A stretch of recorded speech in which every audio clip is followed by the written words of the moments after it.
ஓகேவா? இப்படி ம, நஹி, ம ஆதி.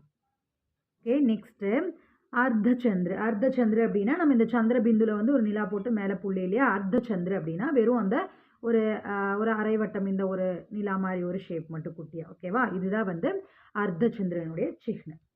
अंग्रेजी के जिन शब्दों में अर्धविवृत ओ ध्वनि का प्रयोग होता है उनके शुद्ध उच्चारण को हिंदी में लाने के लिए आ की मात्रा के ऊपर अर्धचंद्र लगाया जाता है. அதாவது இது ஜஸ்ட் ஒண்ணுமே இல்லை. ஓகேவா? இப்போ நம்ம ஹிந்தியில இருந்து இப்போ இந்த எழுத்துக்கள் எப்படி இருக்கு? ஹால், மால், டாக்டர் அப்படின்னு வரக்கூடிய டாங்கீஸ் அப்படின்ற இந்த வார்த்தைகளுக்கெல்லாம் வந்து நாம ஹால் அப்படின்னு அந்த டைரக்டா இங்கிலீஷ் மீனிங் அப்படியே நம்ம கொண்டு வர்றதுக்காக இந்த அர்த்தச்சந்திர அப்படின்றது உபயோகப்படுத்தப்படுது. ஓகேவா? ஹால் அப்படின்றதுல அந்த